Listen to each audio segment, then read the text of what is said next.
At this time, when the entire world is focused on the war in Gaza, where thousands of innocent people have been killed, something is happening in the Red Sea, near the Horn of Africa, that could destabilize the entire Middle East and even the whole world. The Houthis of Yemen have choked the world's most strategic point. In the last 2 months, 12 container ships have been targeted with missiles and drones, significantly affecting global trade. In response to this aggression, the American and British navies conducted heavy bombardments on Yemen on January 11th and 12th. In retaliation, on January 16th, the Houthis again attacked another passing ship in the Red Sea with a drone, further escalating the situation. Actually, when Israel attacked Gaza, the Iran-backed Yemeni Houthis announced full support for Hamas. But since Yemen is approximately 2,000 kilometers away from Gaza, the Houthis could not directly participate in the war. Therefore, in November 2023, they declared that they would attack any ship passing through the Red Sea near Yemen. These attacks will continue until Israel stops its attacks on Gaza. The attacks have severely disrupted global trade. The reason for this is that this entire area of the Red Sea is very important for our world. Smooth trade is essential for running the global economy, and 80% of our world's trade happens via seas, one of which is the Red Sea. This is the hottest and most dangerous geopolitical area of the 21st century because it has 2 choke points. One is the Suez Canal near Egypt, and the other is the Bab el-Mandeb Strait near Yemen. This narrow area of 28 kilometers is where ships from the Middle East and Asia enter the Red Sea, crossing the Indian Ocean, and then pass through the Suez Canal to reach the Mediterranean Sea. From there, they reach Europe and America. Essentially, this is the shortest route connecting Asia and the Middle East to Europe. 10% of the world's oil and 6% of its natural gas supply pass through this 28-kilometer choke point. This gas and oil come from the Persian Gulf countries, crossing the Strait of Hormuz. According to 2022 statistics, 20% of Europe's oil imports and 24% of its gas imports pass through the Bab el-Mandeb Strait. It's not just oil and gas. All trade between Asia and Europe is also connected through this route. 30% of China's manufacturing exports to Europe and North America go through the Bab el-Mandeb Strait. So if this route is blocked for any reason, the global economy could collapse because its only alternative is the much longer route around the African continent. Before the Suez Canal was built, container ships used this route, but it is 7,400 kilometers longer, resulting in extra fuel costs. Therefore, after the Houthi attacks in Yemen, these shipping companies are suffering millions of dollars in losses. So far, the Houthis have targeted at least commercial ships with missiles and drones, leading to the world's 5 major container shipping companies suspending their operations through the Red Sea. These include Denmark's Maersk Line, France's CMA CGM, Germany's Hapag-Lloyd, and Switzerland's MSC. These 5 companies have 50% of the world's shipping capacity. Recently, British Petroleum also announced the suspension of their operations through the Red Sea. If more companies join this boycott, Europe's oil and gas supply will be in great danger. The shipping industry has also been hit hard, as insurance costs have increased tenfold. Given that oil tankers are already very expensive, this price increase will add thousands of dollars in costs.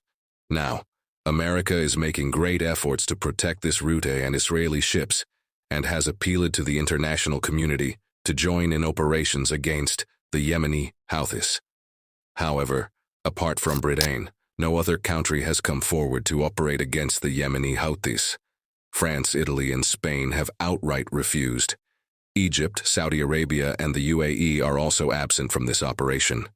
China and Russia, who have military bases in Djibouti, are also observing everything in silence. Actually, political differences aside, this neutrality, weapons are so expensive that they are not even worth using against these small drones. Let me explain with an example. Recently, France used an R-15 surface-to-air missile to shoot down a Yemeni Shahed drone.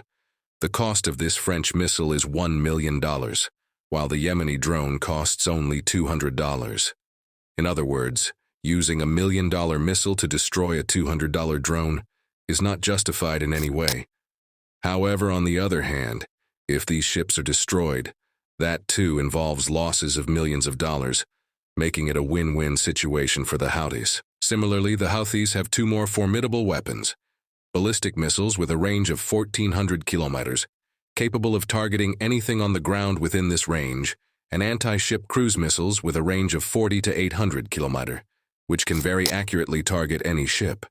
In comparison to Western weapons, these ballistic missiles are much cheaper. Therefore, this has become a very complicated conflict, and many countries do not want to be part of it. This blockade will also have a negative impact on Egypt because it earns $10 billion annually from ships passing through the Suez Canal. Hence, when containers start using the African route, the Egyptian economy will take a significant hit. Saudi Arabia has been silent on this issue so far, although since 2015, Saudi Arabia has been fighting against the Yemeni Houthis.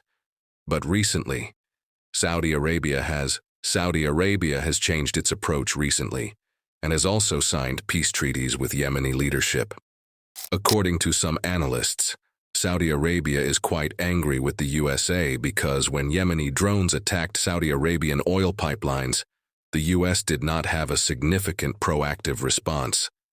That's why now Saudi Arabia is just observing the situation as a spectator. On the other hand, the UAE is putting a lot of pressure on the USA to launch a full-scale attack on the Houthis because the UAE supports the anti-Houthi group in Yemen and has been showing a lot of interest in Yemen in recent years. This is because of the large oil reserves discovered in Yemen. According to some reports, after Venezuela, Yemen has the world's second-largest untapped oil reserves. Many Arab countries do not want these reserves to be controlled by the Houthi group. Yemeni economist Hassan Ali believes that Saudi Arabia has a secret agreement with the USA, which has prevented Yemen from utilizing these oil reserves for the past 30 years. Research by international drilling companies suggests that Yemen has more oil reserves than the entire Persian Gulf. In January 2013, Sky News reported that Yemen has 34% of the world's oil reserves, all located in the Al Jawf province. Utilizing these reserves could significantly impact Saudi Arabia's oil exports. That's why Yemenis feel that Saudi Arabia is the biggest culprit in Yemen's current situation, because it promoted the civil war in Yemen for its own benefit. But now Yemenis have become more aware, and the world has ignored them for many years. However, they are now taking matters into their own hands. In just a few days, many world powers have been alarmed. The Houthis have even threatened that if Israel does not stop the Gaza war, they will destroy all the internet cables passing through the Red Sea, which would end internet connectivity in Asia and the Middle East. That's why I said at the start of the video that Yemen is at such an important point in the world, that activities there can destabilize the entire Middle East and even the whole world. The year 2024 is going to bring many changes. The recent tensions between Iran and Pakistan are also a part of this larger geopolitical game. The next few months, even weeks, are going to be very decisive. You all are going to witness significant changes in the geopolitical world, and we will soon make videos on these topics. If you want to see such informative videos, do subscribe to the channel so that you keep getting timely notifications. See you in the next video with another interesting topic. Take care. Allah Hafiz.